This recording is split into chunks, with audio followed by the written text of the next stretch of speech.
स्वागत है आप सबका मेरे चैनल सीखो समझो विद शिल्पी में। आज हम सीखेंगे फ्यूचर परफेक्ट टेंस। ये फ्यूचर परफेक्ट टेंस थोड़े से ट्रिकी होते हैं, इसलिए इनको सीखते समय मेरा आप सबसे अनुरोध है कि आप लोग थोड़ा सा ज़्यादा ध्यान लगाएं, थोड़ा सा ज़्यादा कंसंट्रेट करें। फ्यूचर परफेक्ट टेंस में सबसे पहले हम आपको बता दें कि कौन सी वर्ब यूज़ होती है। इसमें सब्जेक्ट विल या शैल। अब सबको पता है कि सारे सब्जेक्ट के साथ, सारे नाउन और प्रोनाउन के साथ विल लगता है एक्सेप्ट आई एंड वी के साथ शैल लगता है। वैसे अब अगर आप आई और वी के साथ भी विल लगाते हैं तो उसको कोई गलत नहीं करेगा। तो अगर आप चाहें तो इसे विल के साथ बनाएं और चाहें तो शैल के साथ, लेकिन केवल आई और वी, बाकी सब आपको विल के साथ ही बनाने हैं। तो सब्जेक्ट लगेगा, सब्जेक्ट के बाद विल और शैल लगेगा, उसके बाद हैव लगेगा। अब आप देखिए इसमें दो ऑक्सिलरीज यूज हो रही हैं, शैल हैव भी है हेल्पिंग वर्ब और हैव भी है हेल्पिंग वर्ब। उसके बाद जैसे कि सारे परफेक्ट में लगता है वर्ब की थर्ड फॉर्म यानी कि पास्ट पार्टिसिपल फॉर्म लगेगी। इसके बाद हम देखेंगे कि इसमें और क्या इसके ट्रेड्स होते हैं, इसके पहचानने के लिए क्या होते हैं, या इसका मतलब क्या होता है। तो सबसे पहले हम देखेंगे फ्यूचर परफेक्ट टेंस का मतलब क्या होता है। The future perfect tense tells us that an action will have been completed before a given time in the future. Future perfect tense आपको ये बताता है कि कोई काम एक दिए हुए निश्चित समय से पहले भविष्य में हो जाएगा, होके खत्म हो जाएगा। यानी बाद में जो एक सर्टेन टाइम दिया जाता है, एक जो लिमिट दी जाती है, एक्चुअली देखिए इसमें एक डेडलाइन होती है। फ्यूचर परफेक्ट टेंस में एक डेडलाइन होती है और वही हमें बताती है कि ये फ्यूचर परफेक्ट है। अगर वो डेडलाइन नहीं है तो ये क्या हो जाएगा, सिंपल फ्यूचर हो जाएगा। तो आपको एक डेडलाइन दी होगी, एग्जाम्पल के लिए देखिए बाय नेक्स्ट ईयर। ये डेडलाइन जनरली किससे शुरू होती है, बाय लगा के। By next year I will have been a lawyer for 15 years, यानी अगले साल तक मुझे वकालत करते कितने साल हो जाएंगे, 15 वर्ष हो जाएंगे।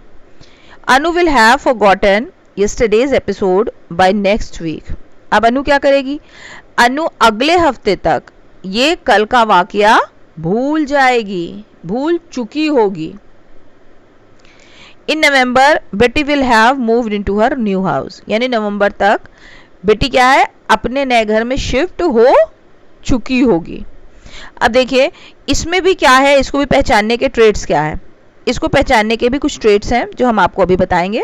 पहले हम आपको वो बता दें जो इसमें लगता है और होता है। अब फ्यूचर परफेक्ट टेंस में याद रखने वाले पॉइंट्स क्या हैं। To express an action which is expected to be completed by a certain time in the future. इसमें बताया जाता है कि कोई ऐसा एक्शन जो एक निश्चित समय तक, ऐसी उम्मीद करी जा रही है कि निश्चित समय तक होकर के ये काम भविष्य में खत्म हो चुका होगा। It is often used with the time expression beginning with bye.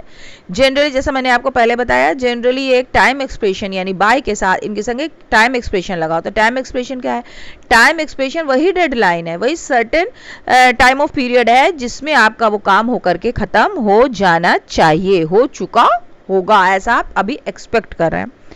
सुची and Rajneesh will have rested for 4 hours by 6 PM, यानी 6 बजे तक शुचि और रजनीश कितना आराम कर चुके होंगे, 4 घंटे आराम कर चुके होंगे। 6 बजे तक वे 4 घंटे आराम कर चुके होंगे। I shall have completed my revision by dinner time, रात के भोजन तक मैं अपना रिवीजन खत्म कर लूंगा। अब ये तो मैंने आपको बताया जो इसका टेंस है, टेंस के अकॉर्डिंग आपको बताया, टेंस में जो रूल्स बताए जाते हैं। अब हम आप इसको किसके पैरेलल रख के बताएंगे, अब हम आप इसको ट्रांसलेशन के पैरेलल रख के बताएंगे कि अगर ट्रांसलेशन में आप इसको देखेंगे या आपको कहीं बोलना है और आपको ट्रांसलेट करना है तो आप इसे कैसे करेंगे। To describe an action in the future before another action in the future. अब इसके लिए एक तो आपका ये होगा कि ये आपका कोई टाइम कोई एक्सप्रेशन दिया हो जिससे आपको वो टाइम लिमिट पता चल जाए भविष्य में, जैसे by 9 o'clock, by dinner time, by next year, इस तरह से आपको एक time of expression of time दिया होगा। इसके अलावा दूसरी तरह से भी ये सेंटेंसेस बनते हैं, जैसे कि मैंने आपको बताया था पास्ट परफेक्ट में। उसी तरह से इसमें भी कि ये काम होने से पहले ये काम हो चुका होगा, या तो दो सेंटेंसेस जोड़ करके आपको ये फ्यूचर परफेक्ट टेंस बनाने होंगे। तो इसमें एक मेन वो क्लॉज होगा और दूसरा सबऑर्डिनेट क्लॉज होगा। जो मेन क्लॉज होगा वो आपको फ्यूचर परफेक्ट में करना होगा, यानी कि विल शैल हैव वर्ब की थर्ड फॉर्म। और जो आपका सबऑर्डिनेट क्लॉज होगा उसमें आपको क्या लगाना होगा, उसमें आपको सिंपल प्रेजेंट लगाना होगा। अब देखिए इसको हम आपको समझाते हैं। ये जो ऐसे दूसरे सबऑर्डिनेट क्लॉज लगा करके जो सेंटेंसेस बनते हैं वो किससे शुरू होते हैं, बिफोर, व्हेन या बाय द टाइम एटसेट्रा। उसमें कुछ ऐसा लगा के बताया जाएगा कि यानी जो दूसरी वाली क्रिया जो आप सिंपल प्रेजेंट में लिखेंगे वो क्रिया बाद में होगी और जो फ्यूचर परफेक्ट वाली क्रिया है वो पहले होगी। जैसे कि you will have learned English before you find a job, यानी तुम इंग्लिश सीख चुके होंगे जॉब पाने से पहले, यानी जॉब बाद में पाई जाएगी, इंग्लिश पहले सीख ली जाएगी। तो जो क्रिया पहले हो जाएगी, फ्यूचर में भी जो क्रिया पहले होने की उम्मीद है वो परफेक्ट है, और जो उसे सपोर्ट करने के लिए जो क्रिया बाद में होने के लिए दिखाई जा रही है वो क्रिया क्या है, वो सिंपल प्रेजेंट है। She will have gone to work when you arrive, जब तुम पहुंचोगे वो काम के लिए निकल चुकी होगी या जा चुकी होगी। यानी कौन सी क्रिया पहले हुई, काम के लिए वो गई पहले और वो पहुंची, दूसरा कोई पहुंचा बाद में। पहली क्रिया फ्यूचर परफेक्ट में, दूसरी क्रिया प्रेजेंट में। जब पॉइंट ऑफ टाइम होता है, जैसा मैंने आपको, अब ये तो हो गया जो दूसरा सेंटेंस लगा के, और ये नीचे वाला जो है वही सेम है कि जब पॉइंट ऑफ टाइम दिया होता है तो वो किस तरह से होता है। इसके बाद अब हम आपको इसको बताएंगे कि इसको पहचानने के लक्षण क्या क्या होते हैं। इनको अगर हम हिंदी में पहचाने तो इनके लक्षण क्या क्या होते हैं। तो पहला तो वही लक्षण होता है जैसा मैंने बताया कि डेडलाइन होती है। हर हाल में फ्यूचर परफेक्ट में एक डेडलाइन होगी, सर्टेन ऑफ टाइम या पॉइंट ऑफ टाइम से पहले वो काम भविष्य में भी हो चुका होगा। यानी आप इसको क्या मान सकते हैं कि फ्यूचर में वो काम पास्ट हो चुका होगा, होके खत्म हो चुका होगा। जो एक निश्चित टाइम हमने दिया उस टाइम तक ये काम क्या हो चुका होगा, पास्ट हो चुका। भाई जो काम हो जाए वो पास्ट हो गया। तो हम ये एक्सपेक्ट कर रहे हैं कि फ्यूचर में ये काम इस समय तक पास्ट बन चुका होगा। आई होप आप लोगों को समझ में आ रहा होगा। इसकी एंडिंग कैसे होती है, अगर हम इसके हिंदी के सेंटेंसेस देखें तो इसकी एंडिंग होती है चुकेगा, चुकेगी, चुकेंगे।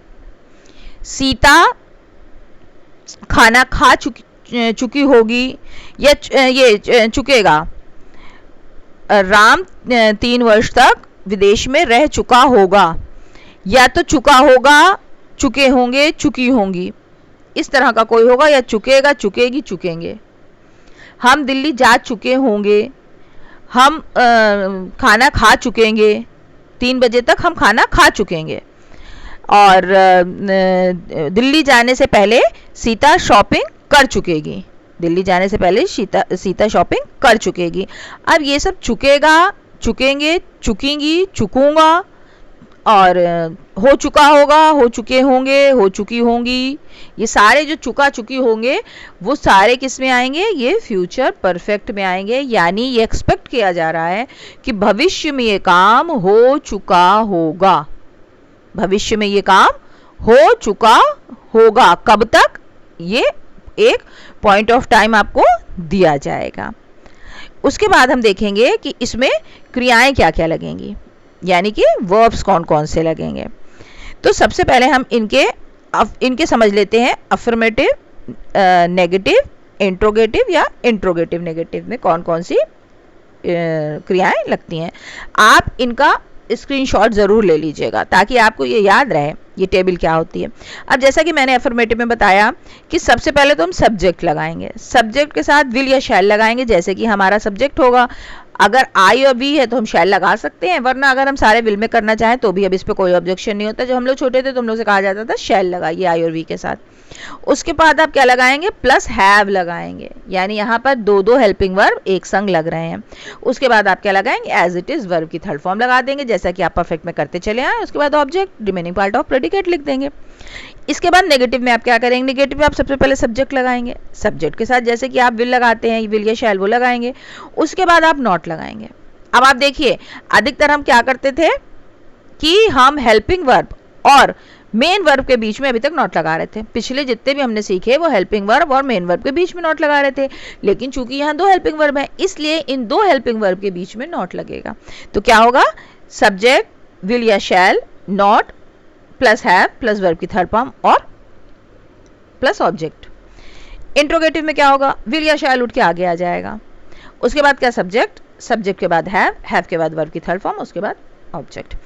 इंट्रोगेटिव नेगेटिव, अब देखिए इंट्रोगेटिव नेगेटिव भी होते हैं, उसमें क्या होगा, विल के बाद सब्जेक्ट, सब्जेक्ट के बाद नॉट, जैसा कि हम नेगेटिव में लगाएंगे वैसे इंट्रोगेटिव में भी लगाएंगे, प्लस हैव प्लस वर्ब की थर्ड फॉर्म, उसके बाद ऑब्जेक्ट यानी कि रिमेनिंग पार्ट ऑफ प्रेडिकेट लिख देंगे। तो इसको अगर हम किसी उससे सेंटेंस से समझना चाहें तो आप इसको किसी सेंटेंस के साथ कैसे लिखेंगे।